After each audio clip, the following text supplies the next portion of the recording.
رائے کی مشہور تبلیغی جماعت دعوت دین کا کام جس انداز سے کر رہی ہے اور جس سے یہ پوری دنیا میں پذیرائی حاصل کر رہی، کہ آپ کے خیال میں دین اسلام کی دعوت کا صحیح حق ادا کر رہی ہے یا اس میں کچھ مزید بہتری ہو سکتی ہے؟ عام طور پر میں دوسری جماعتوں پر تنقید یا ان کے ضمن میں کوئی اپنی رائے کا اظہار پسند نہیں کرتا، لیکن اب چونکہ بات آپ نے کی ہے اور واقعتاً تبلیغی جماعت اس وقت دنیا میں بہت فعال ہے، اور اس کا بھی جو اجتماع ہوگا وہ واقعہ یہ ہے کہ شاید 15 لاکھ آدمی اس میں جمع ہو جائے، جو پاکستان میں تو کسی اجتماع کے اندر اس کا امکان نہیں ہوتا۔ لیکن یہ ہے کہ ان کا نمبر ایک تو یہ کہ تصور دین محدود ہے، انفرادی نیکی اور پائٹی جو ہے، تقوی اور عبادات سے شغف، یہ تو ہے، اللہ کا شکر ہے کہ ان میں جو شامل ہیں ان کے اندر یہ چیزیں پیدا ہو جاتی ہیں، لیکن دین کا اجتماعی تصور، ایک نظام کا تصور اور نظام عدل و قسط کو قائم کرنے کی جو اہمیت ہے دین میں، وہ ان کے سامنے نہیں ہے، تصور ادھورا ہے۔ پھر نمبر دو، ان کا جو میڈیم آف دعویٰ ہے، دعوت کا ذریعہ، وہ قرآن نہیں ہے، بلکہ یہ کہ وہ اپنے ہی کچھ باتیں جو ہیں وہ کرتے ہیں، اور کچھ بزرگوں سے سنی ہوئی باتیں، کچھ بڑی ضعیف قسم کی احادیث بھی، اس میں یہ کہ قرآن مجید کو وہ مقام نہیں ہے کہ جو ہونا چاہیے اسلامی دعوت کا مرکز و محور قرآن کو ہونا چاہیے۔ تیسرے یہ کہ وہ نیکی اور بھلائی کی تو یقیناً تلقین کرتے ہیں، لیکن بدی سے، برائی سے روکتے نہیں ہیں، نہیں یعنی منکر کا حصہ جو ہے انہوں نے وہ اپنے ہاتھ سے کم کیا ہوا ہے۔ تو اس اعتبار سے میرے نزدیک جو ہے وہ پورے اسلام کی اور صحیح اسلام کی دعوت نہیں ہے، البتہ اس میں خیر ہے، بھلائی ہے، جو بھی شامل ہوتا ہے اس کو کچھ نیکی تو حاصل ہو جاتی ہے۔ باقی میں نے یہ جو سوال کا دوسرا حصہ ہے، اس کا میں نے فیصلہ کیا تھا سن 58 کے اواخر میں،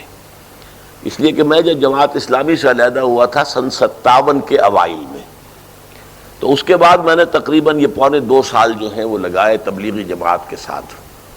اور میں سہ روزہ کئی لگائے، چلہ میں نے کوئی نہیں لگایا، لیکن یہ کہ پوری جو ہے شب جمعہ کا میرا یہ روٹین رہتا تھا کہ جمعرات کی شب کو، جو شب جمعہ کہلاتی ہے، جمعے سے پہلے یعنی جمعرات اور جمعے کے درمیانی شب مسجد میں ان کے ساتھ ہی گزارتا تھا میں، اور مغرب کے بعد جو ہے جمعرات کو ان کی تقریر ہوتی تھی، اور جمعے کو فجر کے بعد میرا درس ہوتا تھا۔ یہ ہماری آپس میں ایک جنٹل مین ایگریمنٹ بھی تھا۔ لیکن بہرحال میں نے اس کے بعد ان کے ایک بڑے اجتماع کو اٹینڈ کیا جو کوئٹے میں ہوا تھا اس وقت وہ 15,000 کا اجتماع بہت بڑا اجتماع تھا 58 میں، اب 15 لاکھ کا ہوتا ہے تو، لیکن اب اس وقت وہ 15,000 کا بہت بڑا اجتماع تھا۔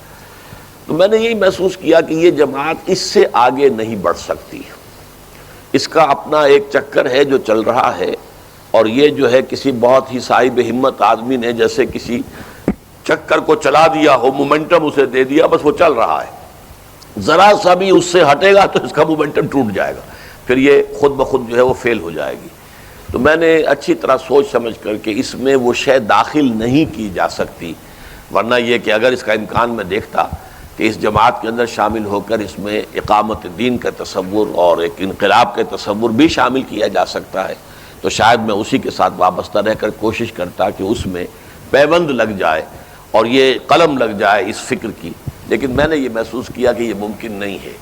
اس لیے کہ جماعت اسلامی سے علیحدہ ہونے والی 2 بہت عظیم شخصیات جو ہیں وہ اس معاملے میں ناکام ہو چکی تھیں۔ مولانا سید ابو الحسن علی ندوی رحمۃ اللہ علیہ، جن کا ابھی 1 سال ہی ہوا انتقال ہوا، سال ابھی پورا ہوا بھی نہیں ہے، اور مولانا محمد منظور نعمانی،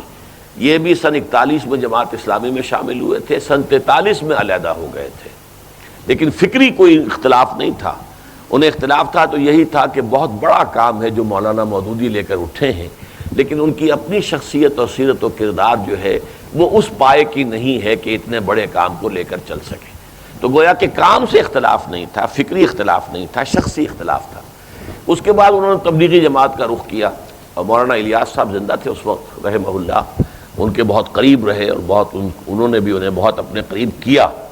لیکن یہ کہ پھر بھی ان کو وہ جو فکر تھا ان کے اندر جس کی وجہ سے وہ جماعت اسلامی میں آئے تھے، اس فکر کو وہ شامل نہیں کر سکے وہاں، بلکہ بالآخر پھر انہی کو مایوس ہو کر تبلیغی جماعت سے بہت اپنا تعلق کمزور کرنا پڑا۔